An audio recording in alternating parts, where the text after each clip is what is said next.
Well, it's been more than 3 decades since The Wealthy Barber became a must-read for average people looking to learn more about managing their own money. One of the basic ideas in that book, a dollar saved is $2 earned. But the world has changed since it was first published. That's why its author, David Chilton, decided it was time for a refresh. He's written a fully updated version for the next generation. And you might also know Chilton through his various TV appearances, including a long-running investor on CBC's Dragon Den. He spoke with me yesterday.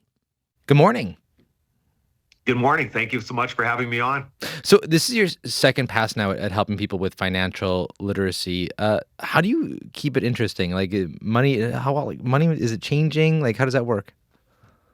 It's changing for sure. And I try to keep it interesting using that same formula, the novel format with the humor and the examples that truly resonate with people. Even the writing process is a big part of that. I test everything with people in the target demographic. It means that the writing process is long. The editors pull their hair out, but I think that's why the book ends up where it draws people in. They can relate to the characters. For example, the narrator says very openly, I hate finance, I hate math.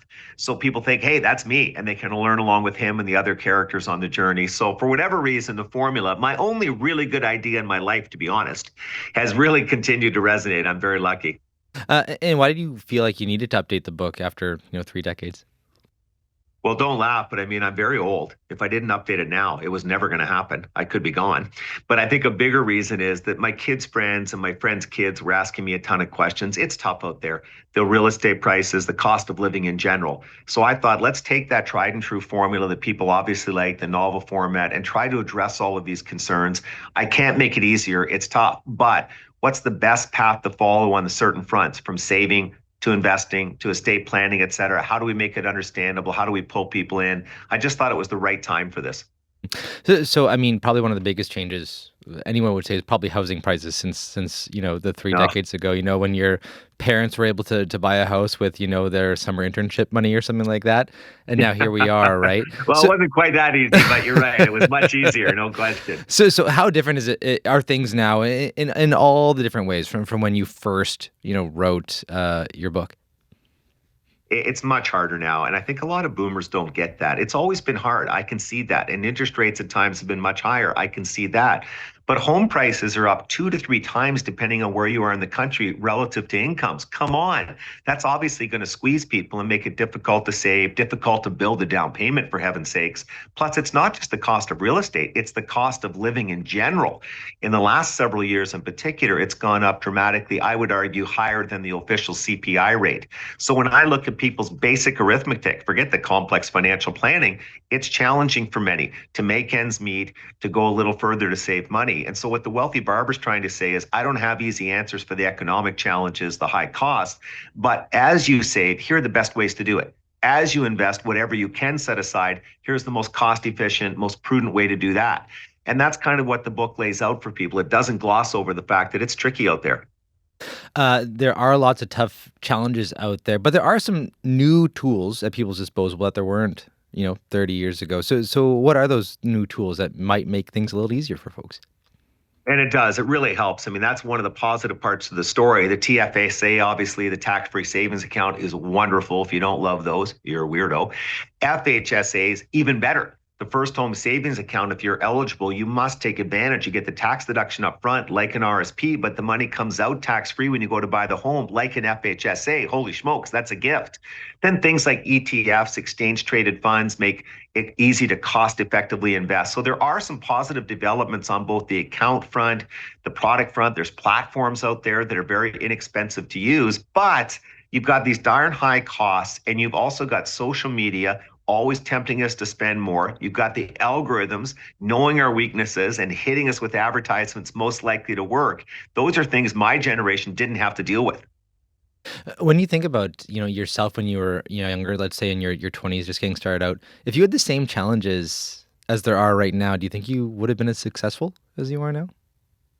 I don't think so because again, I think it's tougher to save to the same levels. I mean, a lot of people now are doing very creative things in terms of building a second income. That's another positive. The gig economy with the technology platforms has really become more widely available. There's all kinds of fun things. So many people are monetizing hobbies now in creative ways that we couldn't do and didn't do in the past. So there are some positives, but for the most part, again, it's more challenging. I would argue much more challenging for many. There's lots of people, by the way, flourishing. We have this vision that all people in their 20s and 30s are behind the eight ball and can't get through. There's lots of people doing well, but certainly there's a bigger percentage of people struggling right now than there were when I originally wrote the book all those years ago.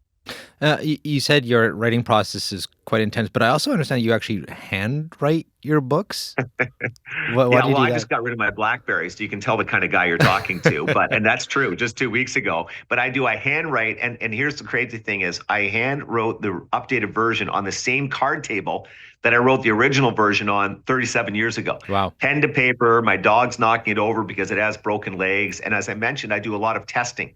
So as I write the book, all of the pages go out to the target demographic. What did they like? What did they understand? What didn't they understand? More importantly, what examples are resonating? What jokes worked, et cetera. And you're constantly rewriting, revising, taking their comments and incorporating them into the manuscript. The downside is it takes forever. The upside is I think that's why the book works so well because it's been tested, it's been vetted, it's gone through that unusual process. And so I enjoy doing that, but holy smokes, I'm not sure I do it again at my advanced age. And your whiteout budget must just be through the roof. I don't even type it. So I don't have to use whiteout. I stroke out with a pen or I crumble Wow. papers up and throw them on the ground for Jasper, my dog, to go and eat. Yeah, this is old fashioned 1920 stuff. Wow. Um, what I keep saying is it's been a long time since you wrote the first one, but what have you heard from people over the years since you wrote the first Wealthy Barber and now this one?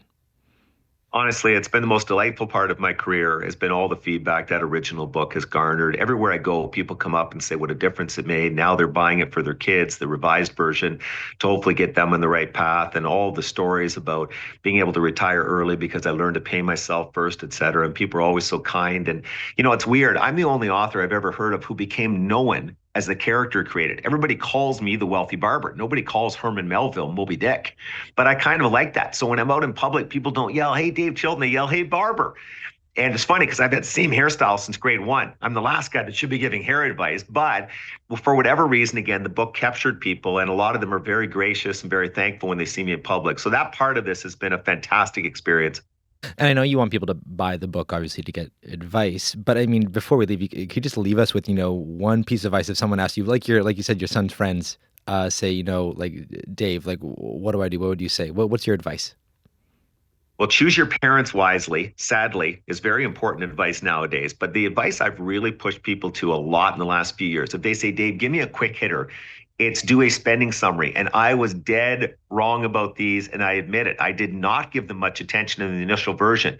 But when people chronicle all of their spending for, say, a 3-month period, they write it down, they add up the totals. I have never seen anything that jumpstarts the financial planning process better and that shines a light on where there's not only some waste that could be saved, but also some inefficient spending. What do I mean? Money could be better spent elsewhere. You'd get more joy units from it. Everybody who does a spending summary comes back and says, "Great process, really learned a lot, actually ended up enjoying it, even though it's a bit of a nuisance initially." So that's one piece of advice that has universal application.